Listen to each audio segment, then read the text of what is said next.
road trip. My business is based more on a meet and greet theory, for a fan experience. And speaking of fan favorites, we are joined by the incomparable WWF legend himself, Mr. Mario Mancini. Mario, I know you were a part of several of Mr. Wilder's promotions and have worked with him for a while. Yeah, I've been with Scott for a while now. It's turned into a family kind of thing for me. You know what I mean? It for me personally, it doesn't matter anymore. Just just being on the road with Scott and Roma,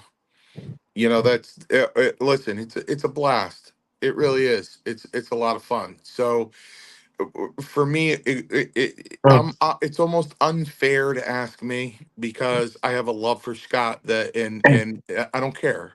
You know what I mean? If he said, "Listen, we're gonna go to Cincinnati," and I go, Okay, let's see what we do." It's like the first time he's like, "Well, the first time I ever worked for him," he's like, "Well, what do you want?" I'm like, "I don't know." He's like, "Well, how much do you get?" I go, I've never set a price." He goes, "Well, just throw a number at me." I go, How about I show up and we see how I do?" You know what I mean? And of course, Jack, you were a part of, Where's My Money? And I think that's the way it should be done in the first place. I can tell you this, Scott. Scott's a good guy during the event. Still a businessman.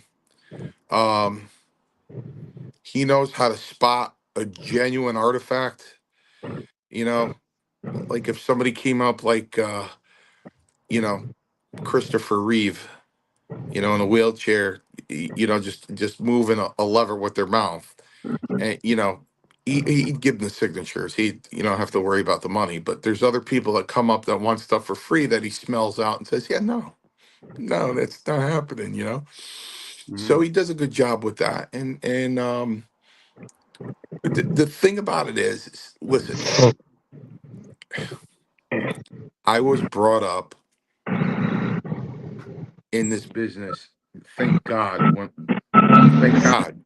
At a time where um we got a letter in the mail that said you're going to start wearing blazers to the arenas because if the NFL can do it, we could do it. Signed Vince McMahon. We grew up to respect the business. We grew up to respect the people that we're in the business with. So I like to represent myself in a certain way.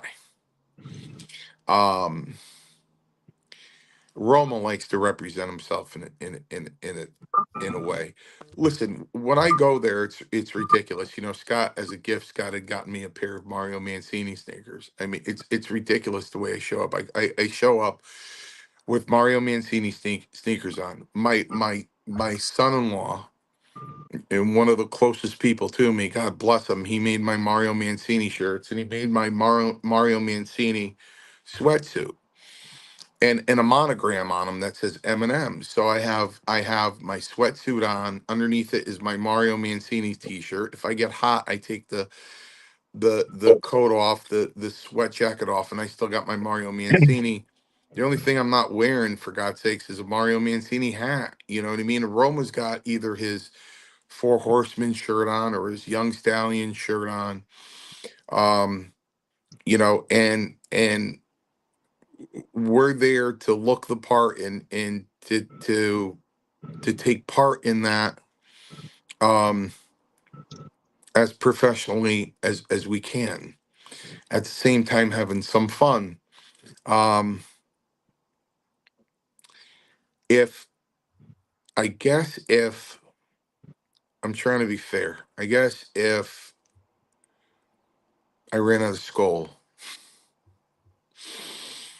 and I didn't have skull for an hour and a half, unfortunately I'm addicted to it. I would look at Scott and say, "Listen, I'm starting to get lightheaded.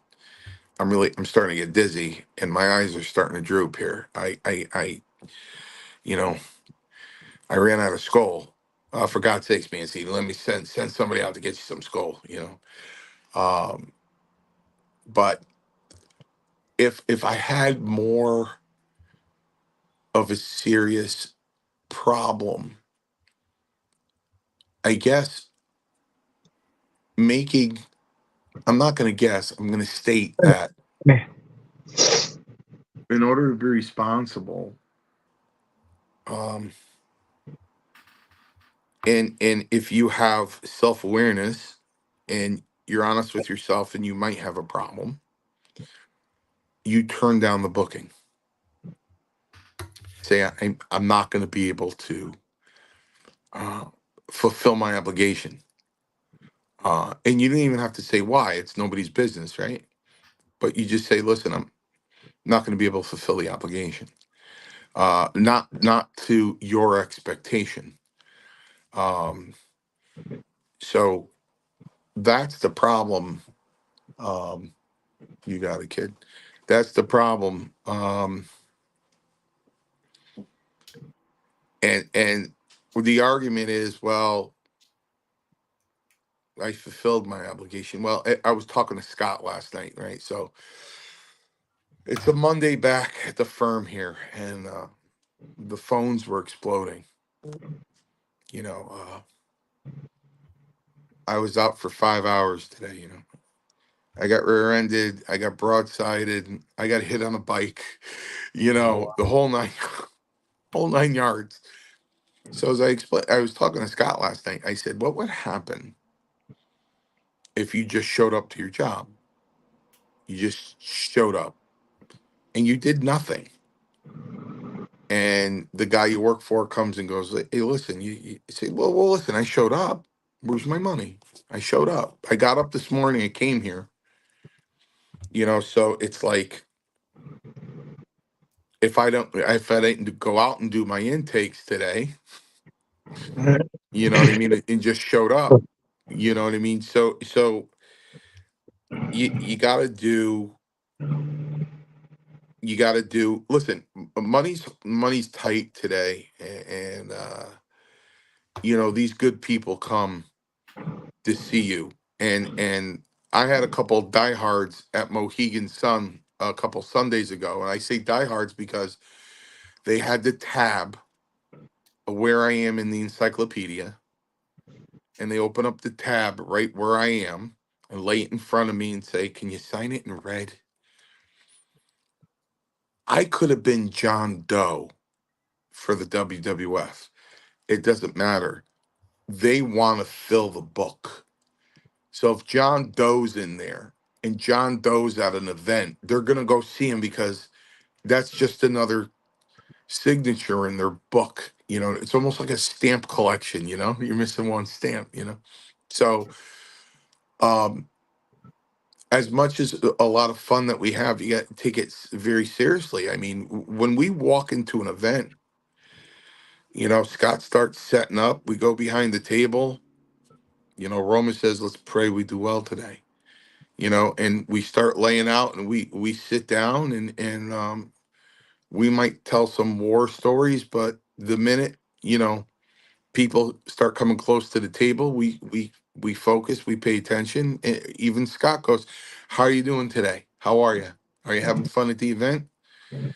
And he'll point out who's here and the pictures, and like Sunday, Jack was a couple Sundays ago was November 19th. Well, that was my 33-year anniversary of the first match with Taker, November 19th, 1990.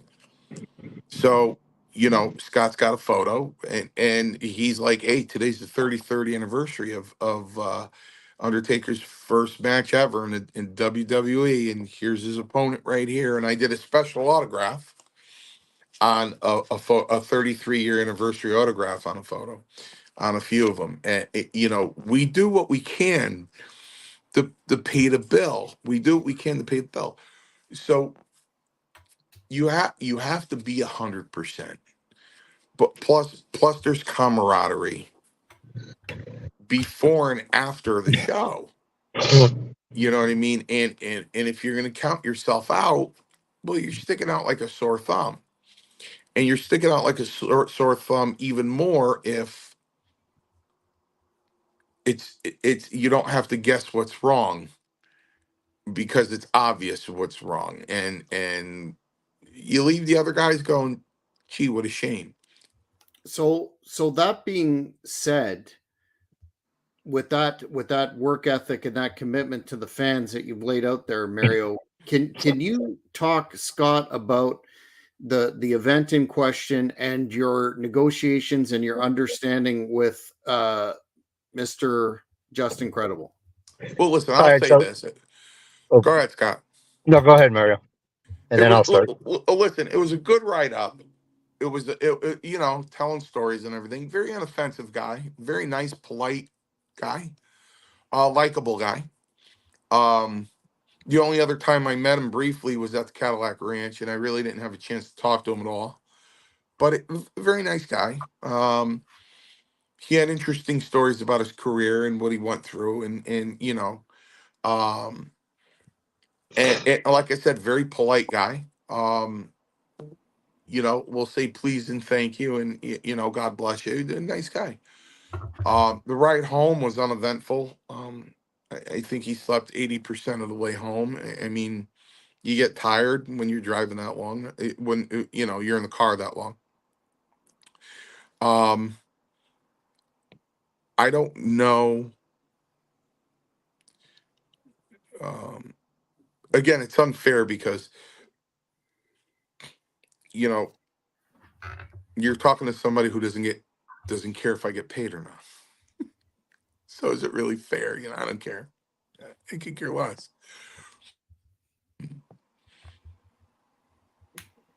So I don't know exactly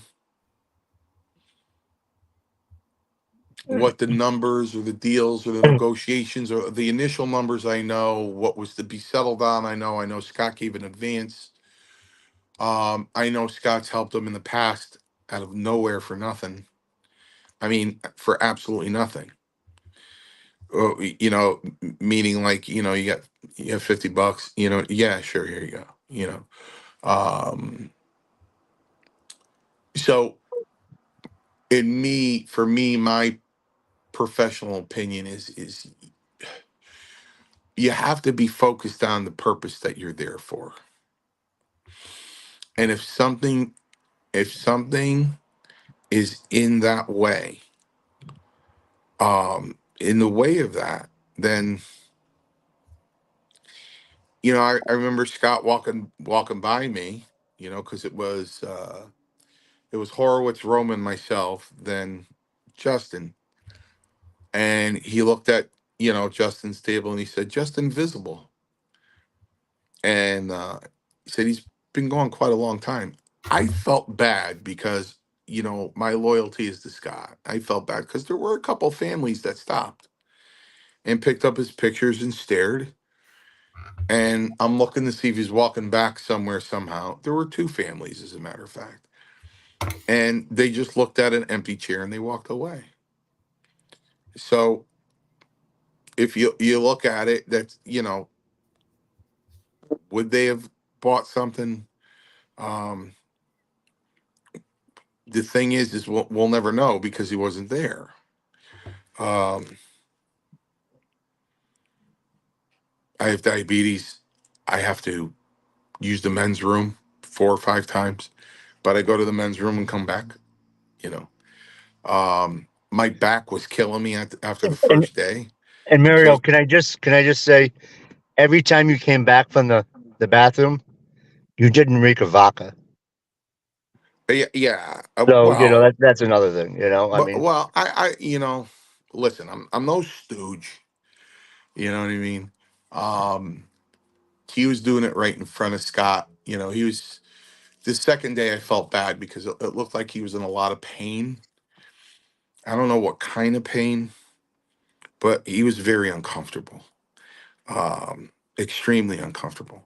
Like I said, after the first day, about 20 minutes to 6, I there's shiatsu place in the mall there, where they're, you sit on that table and you sit forward and they give you a massage. It was about 20 minutes before the thing ended. I went, I said, because at one point I was on the floor and I was trying to stretch my lower back out sitting on the floor. Um, and fans were coming by and everything. I think that's when I had Chewbacca cover me, for a 3 count. So,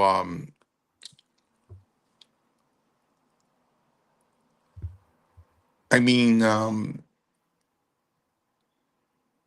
I, I I feel bad because if it, like Roma said, I said, that I don't get it, and he said, you won't get it. We wouldn't get it unless we were like that. If we were like that, then we would understand, but we're not. And I'm blessed to be around guys like Roma, like Strongbow and Altamar, because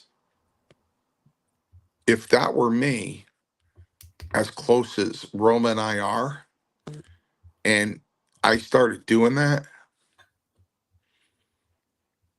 my face would be so black and blue, and my eyes would be closed, and I'd be black and blue, and they'd go, Mancini, who the hell beat the shit out of you? Roma. Because nobody wants to see anybody like that. You hope that people get help, um, but it doesn't, and it's only because I care. It doesn't help when somebody turns around and says, "Hey, there's nothing wrong with me. How dare you say that about me?" Those are lies. Those are No, they're not. N- No, they're not. It's like I'd rather PJ see this and go, Mancini, you're a fucking idiot. I hate you. I can't fucking stand it. Wait until I see you. The wrestler threat and everything. I'd rather see that and then a year bump into him and he's bright-eyed and bushy-tailed and he goes, you know what, brother, I'm good. I'm sorry. You were right. I got my act together and hug the shit out of him. I'd love to see that. I'd love it. I love it. But I don't think I'm talking out of school because I think there's a reputation, and a history. So I don't think I'm saying anything new. Um, and I don't think I'm not saying anything that anybody's not familiar with. I just feel bad because it's a disease, but it's a disease. And unless you get help for it, the disease is going to continue, whether there's a chromosome or a gene that, makes you susceptible to it. I'm not trying to make a crutch or make excuses. It's called a disease. So, unless you do something about it and try to get some help for it and try to manage it, um, you're not going to get better, and things like this are gonna happen. I will say this: he didn't go home early. He didn't. We didn't. He didn't have to rent a car and go home because it was that bad. But he fulfilled 2 days, but um, it wasn't it wasn't steady, and he wasn't having a good time. Like myself, Horowitz, and Roma were talking, and we we would tell war stories, and we were laughing all the time, and we were together and talking and talking and talking. I thought there was a bond there, a camaraderie there, and the three of us, would have liked him to be a part of that, but he wasn't doing well. He wasn't feeling well. He wasn't doing well. So, like I said, um, the only thing I would say that if you know in your heart, if you know that this is going to be, you're going to take this and hope to make money because you need it. I get that. But there's a question in your mind whether you're going to be able to do it to the best of your ability. Um, Say I can't make it. I can't do it. I can't make it. So, Um, so in terms of the actual agreement, Scott, the allegation is that you didn't compensate him for his time. What was the actual agreement that you had So with him? the agreement we had, as you know, Mario's brung up, and anybody that's known Pete, uh, he owes me money that I've let him borrow. Not that I expected to get it back, because the reasons he needed it was food for his kid, a prescription for his kid. Hey brother, do you got $25 so I can get an Uber so I don't lose my job? And there's that piece of me that hopes that's what he's using it for, because I'd hate to see the guy lose his job and not be able to support his family because he needed 25 bucks. Um, so the original agreement was 5 to 600 for the weekend because he owed me money, and he said, "Great." He goes, "Could you do me a favor?" I said, "What's that?" He said, "Could you send me in advance because I have to get my Suboxone filled before I go because I can't do this weekend without it." So I sent him 100, and he messages me back. He goes, "Yeah, that wouldn't fill the whole prescription. Can you send me any more?"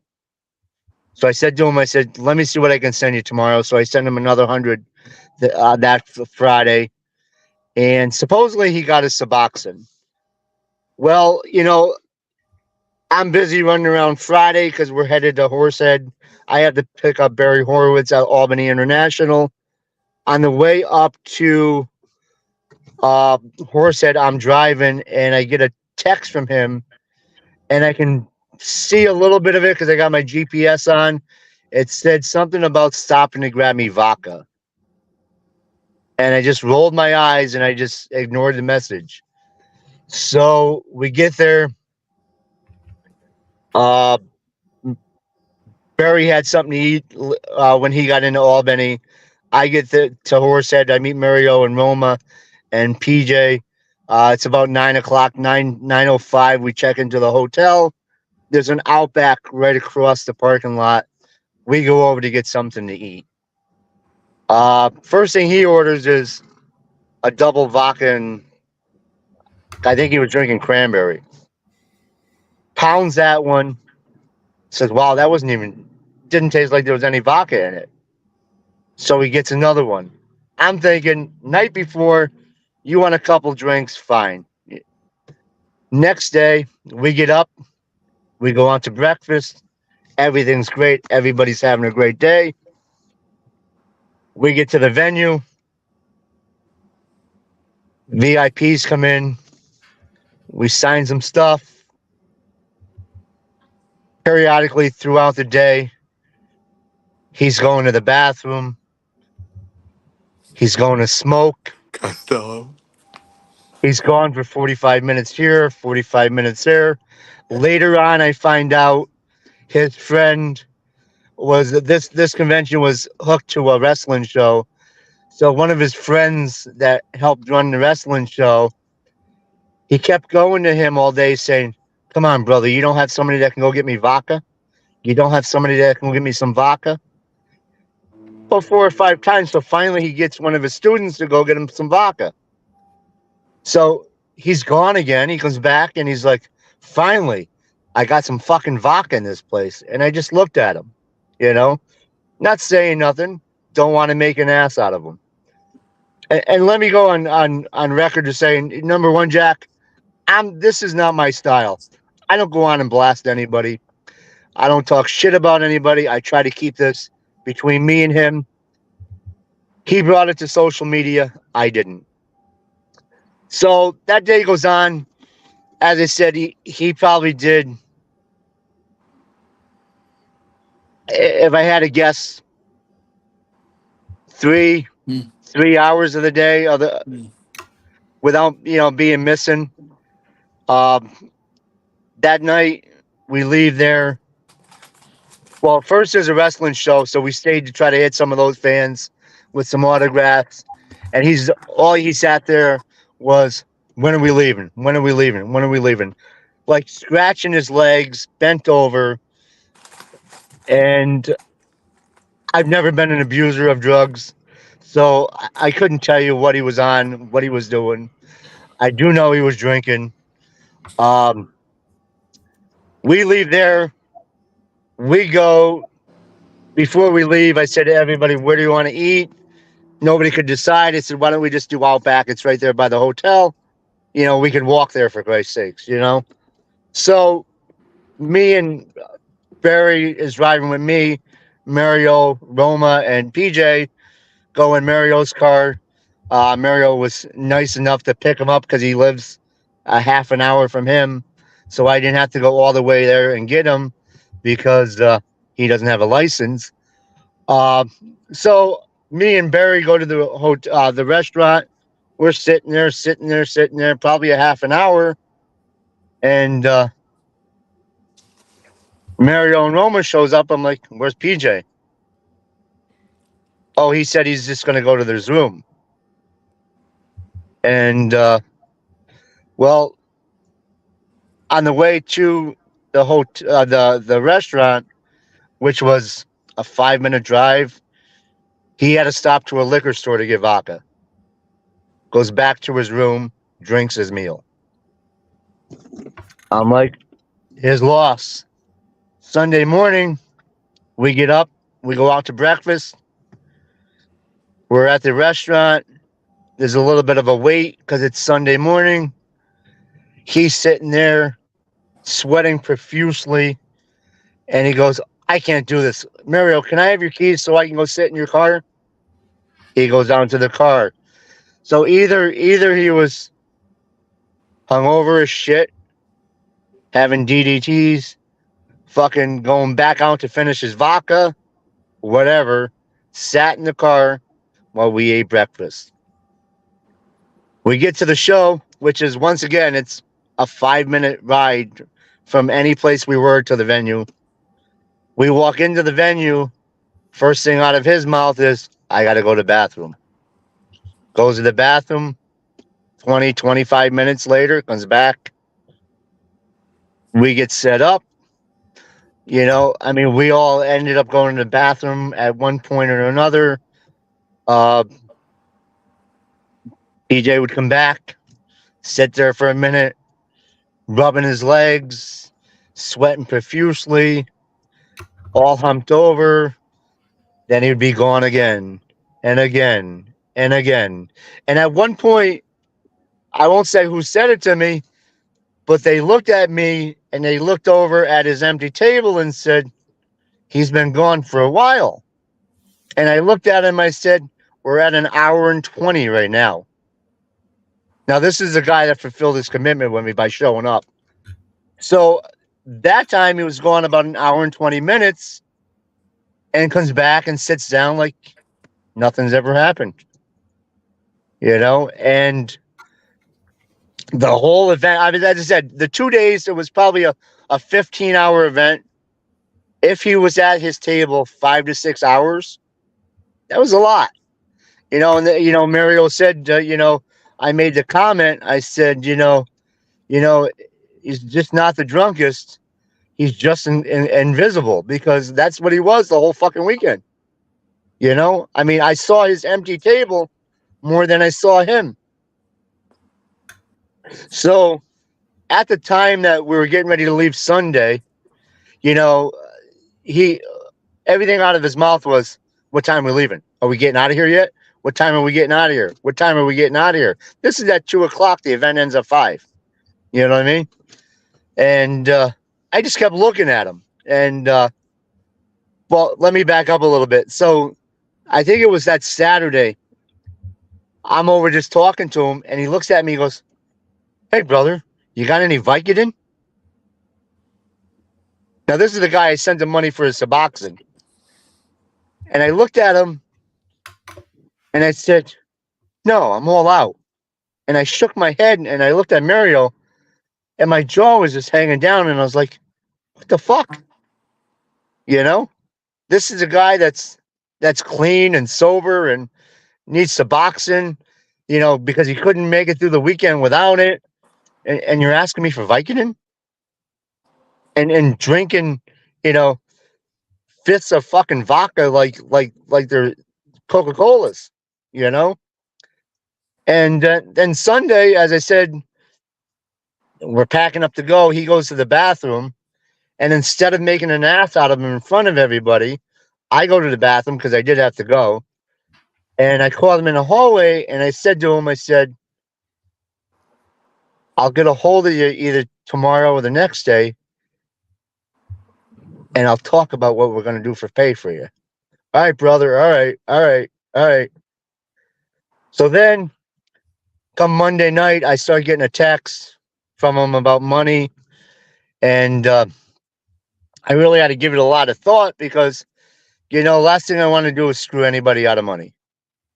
And so now by Tuesday, he's really giving me the BS lines. And, at one point, he even said it was his wife texting me about his money. And finally, I just let him have it. I'm like, "Dude, you weren't at your table." I said, "I fronted you $200 on a $600 weekend. If it was 600, $500 to $600 weekend." I said, "You worked about a third of the time." I said, "I think we're even." Not to mention the money. I looked, and in the last 5 months, I think I've sent him about $300 that he hasn't paid me back.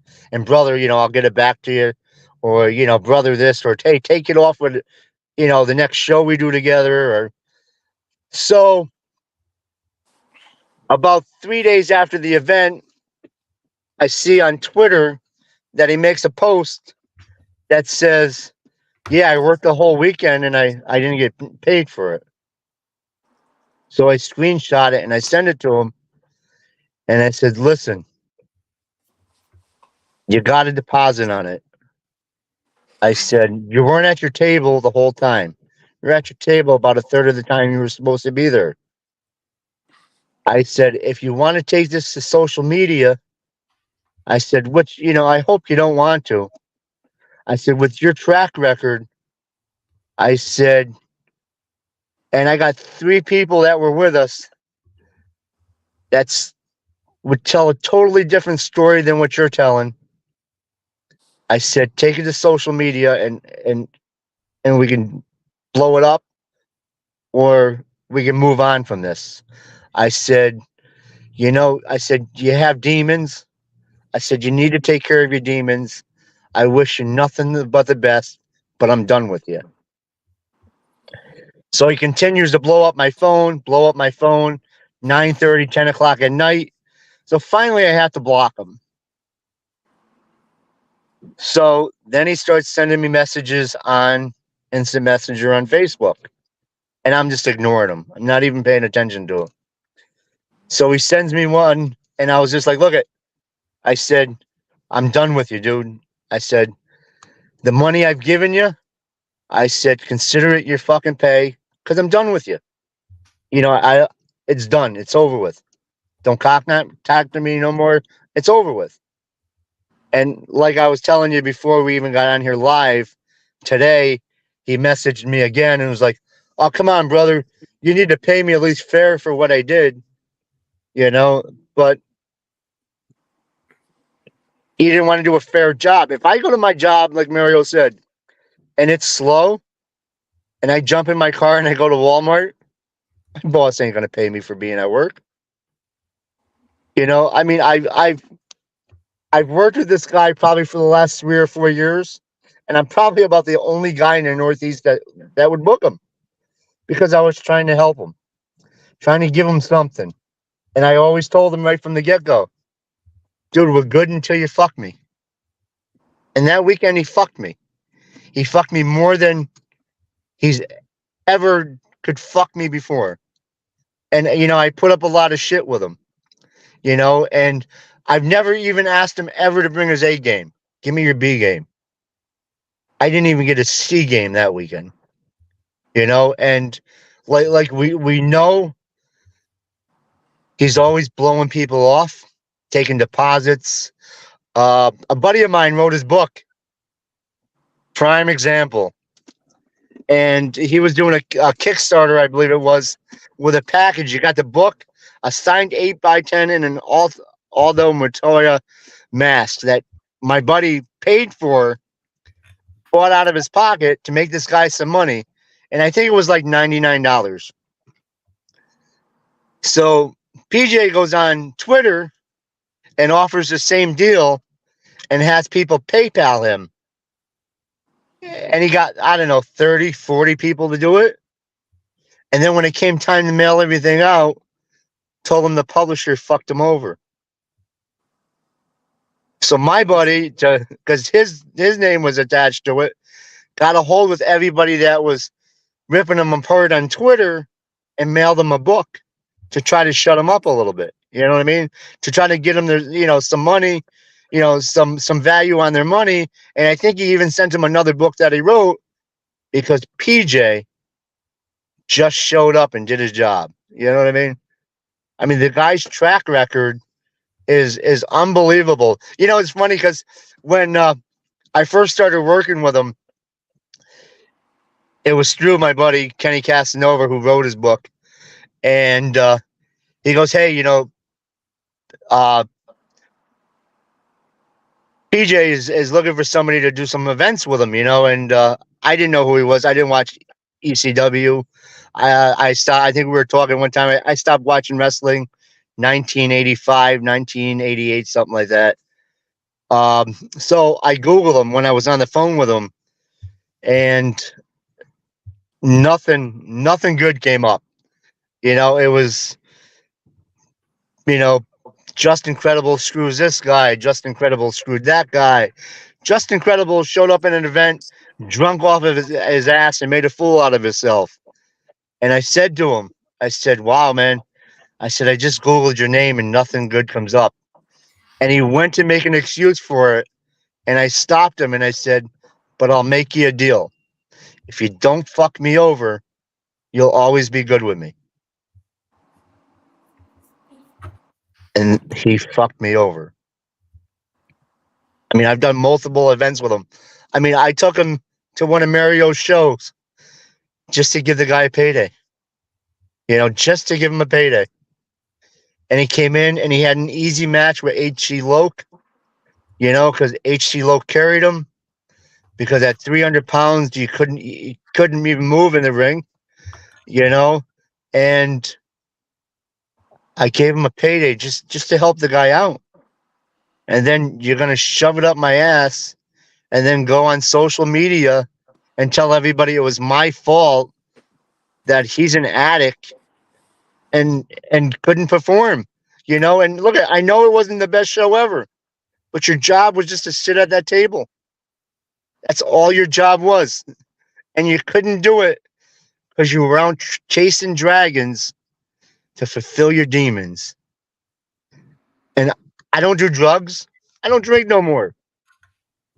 And nor do I feel like I should have to pay somebody to do theirs. And this time I cut him off and I said, "I'm done with you and I'm not paying you because what I paid you is more than what you deserve between the money I gave him as a deposit and the money I owe him." Well, it sounds like an extremely unfortunate. Oh, we lost Scott. You're back. It sounds like an extremely unfortunate situation for everyone involved, mostly yourself, but the fans as well that would have come to take advantage of a meet and greet opportunity. Mario, I know you're a veteran of many of these events, and just as a global sort of comment or summary, what is your rule of thumb for making agreements with not necessarily Scott, but with promoters in general beforehand? Is it a handshake deal, or how do you fulfill that commitment? Number one, I'll never work for Scott Wilder again because he met me in the lobby with a giant sized Snickers bar, and I ended up eating it, and that wasn't good. He really broke my balls with that. I was upset. My sugar went through the roof. Anyway, um, it's funny, Jack, isn't it? The education that I have, that I ended up going to law school and everything, that I would do these things on handshake, right? Mhm. Listen, um, well, let me back up a little bit. Um, Nobody's stupid. You Scott says, how much for you to come in? $1,000. Okay. You show up at the event, you sign 11 autographs at $40 a piece. You didn't cover yourself. Where's my money? Yeah. My philosophy is, I don't believe in that. I don't believe in that. You didn't cover yourself. You know, when you get a guy, listen, Paul Roma has had to reel me in at Paradise Alley so many times because I was overly charitable and it was really starting to piss him off. And he had to say, listen, you can't do this and you can't do that. You can't do this. You want our doors to close, Mario? No, you want to help everybody. You know what I mean? So even with that, so a guy like Paul Roma is a very staunch businessman when it comes to these things. He's got two titanium knees. He's got a broken neck. He can't straighten out his elbows. They're permanently bent. Yet, he'll know what Scott Wilder made. He does head counts. And Paul Roma has never. Paul Roma's, where's my money? Where's my money? Even with Scott. Scott's on the IOU with Roma. Roma's like, no problem. When you get a guy like Roma to understand Scott and work with Scott like that, that means Roma took an amazing liking to the man. You know, you can't help it. You just, you know, Scott's that guy you went to high school with that overhears you talking about somebody breaking your balls and pokes you on the shoulder and goes, "There a problem somewhere? Wait, you need to tell me something. We need to go somewhere." You know what I mean? He's that guy. You know what I mean? He's a good guy. Um, yeah, handshake. Yeah, a handshake. If it's not Scott, if it's somebody else, I'll say to Roma, "What do you want to do? What do you want to do? What's a fair price? What do you think?"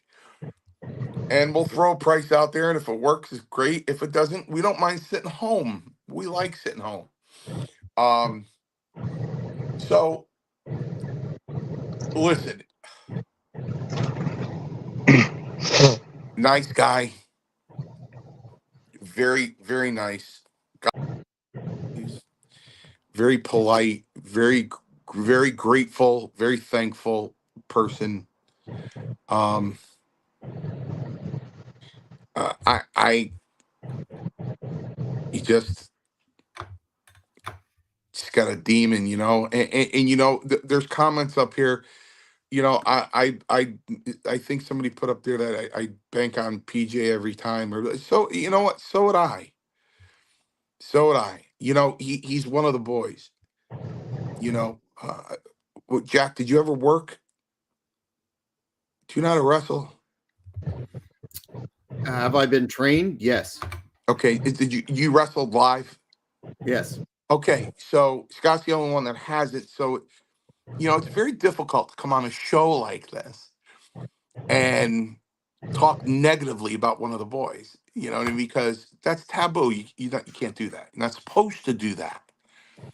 You're not supposed to do that. That's you leave that in the car. You leave it in the room. You leave it where there's unwritten rules in the business that you have to follow. But you know, I had an incident happen to me a few months ago that I was going to actually sue for defamation and slander, and the person really backpedaled. So I kind of gave him a break because I genuinely like the person, believe it or not. Um, but he drew first blood, and it went to social media, and I think that's where Scott and I are very similar. Listen, let's work it out between you and I. But then you go on social media and you draw first blood, then you know what? You opened up the floodgates. You're bad mouthing me on social media. Then you're all Scott's doing here today is defending himself. And I guess I'm on here to support him. I want to support PJ. Um, I can only hope that he gets better. He really is a nice person. Um, we really have a great write up. He had slept most of the way on the way home, which is fine. That's not offensive at all. Um, so I hope he gets help. And somebody else commented on here too that the WWE does have outstanding availability for rehab places, um, for their past talent and stuff. Listen, the bottom line is it's the 800-pound elephant, and I'm not saying anything bad. It's a disease. It's a disease. He needs help with a disease. It's a disease, and PJ's a nice enough guy, um, that it shouldn't happen to him. I mean, he could really represent this business in a really great way. You know what I mean? He went a lot farther than a lot of other guys did.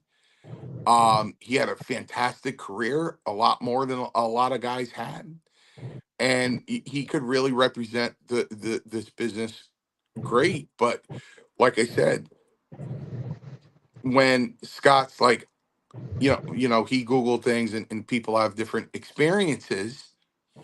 Um, that have similar stories. You know what I mean? I don't know if you have anything, Jack, anything that you experienced as a promoter or anything. Well, nothing like that. I mean, there's given the volatile nature of the business, there can be disagreements for sure, and disrespectful sort of interactions with the promoter, but nothing like this situation where commitments weren't fulfilled. But Scott, I wanted to just give you the floor for any final comments on the situation. Well, I think Jack. I mean, and I always got along with PJ. I wish him nothing but the best. I do hope, and every message I did send him, I told him he needed to get help.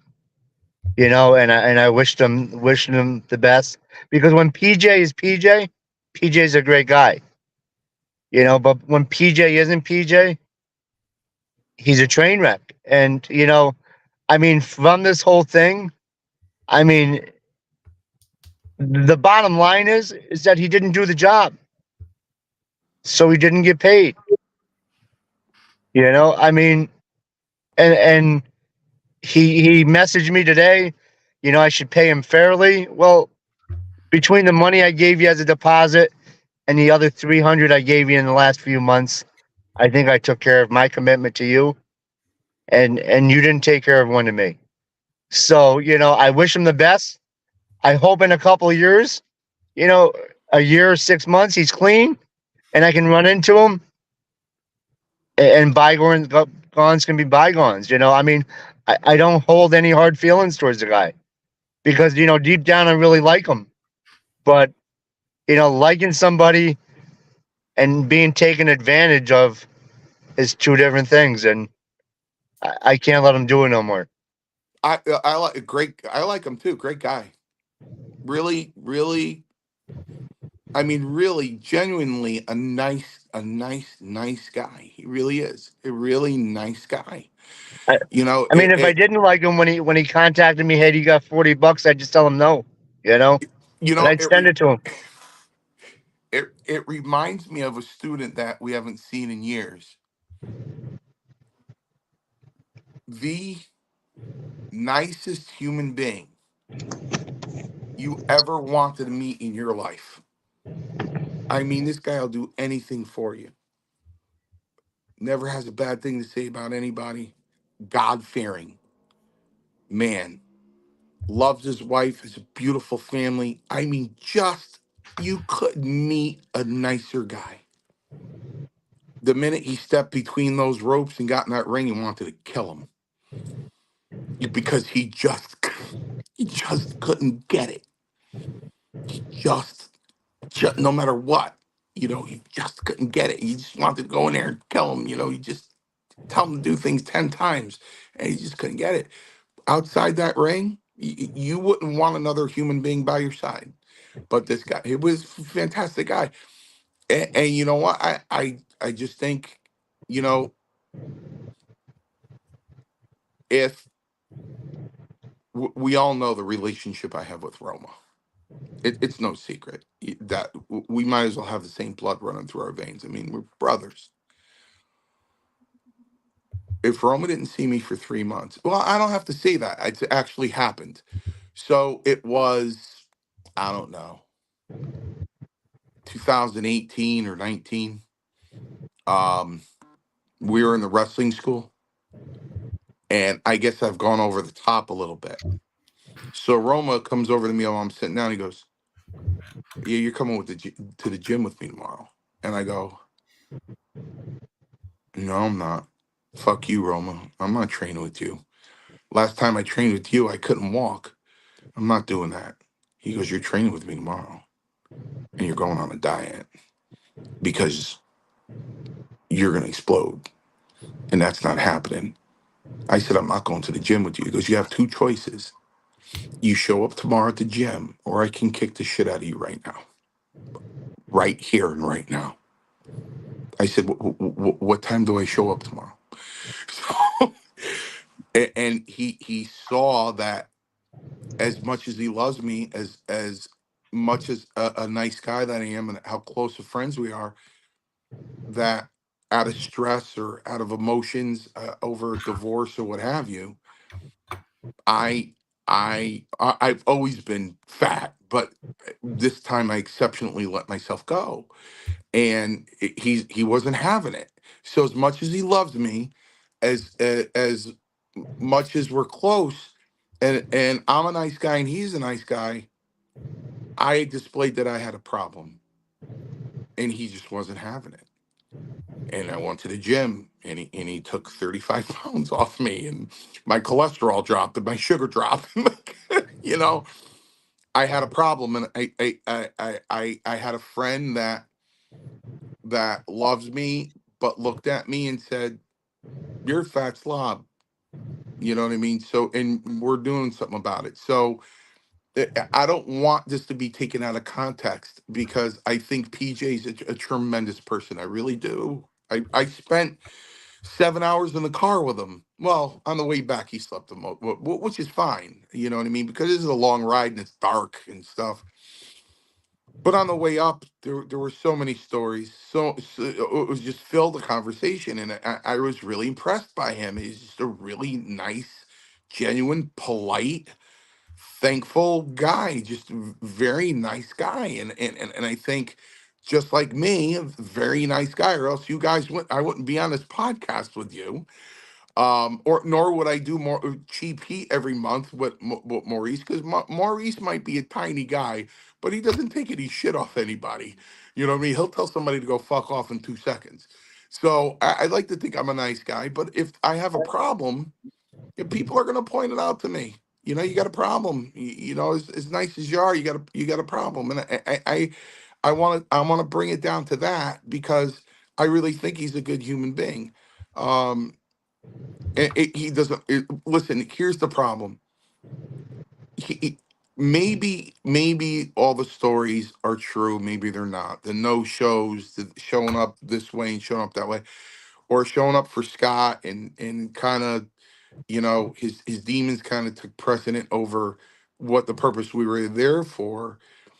You know, but he's not a bad guy. You know what I mean? He's not a bad guy at all. He just, it would be the same if, you know Scott, sometimes we're sitting at these things at 6 o'clock, we're ready to eat our fingers. Now that doesn't mean at 5 o'clock, and then quarter to six, Scott looks at Rome and says, "Where's Mancini? He's been gone for 45 minutes." I come back and there's sauce on my shirt, and he's like, "Where'd you go?" I go, "Yeah, I had to get a pizza, man. I was starving." You know, not gonna do that. You know what I mean? Not gonna, not gonna do that. Um, we ate enough pizza at the Mohegan Sun, but listen, I think he'd be a great credit to this. What I'm afraid of, and what I'm sad about is I don't want to see it on Facebook. I don't want anybody to inbox me, you know, that PJ's gone. I don't want to see that. You know, I don't want to see on some wrestling site that Justin Credible's passed away. I don't want to see that. I've been as heavy as he is. Listen, I lost myself in 2011. Paradise Alley wasn't going to be open for another 3 years. I didn't have Roma by my side every week at that point.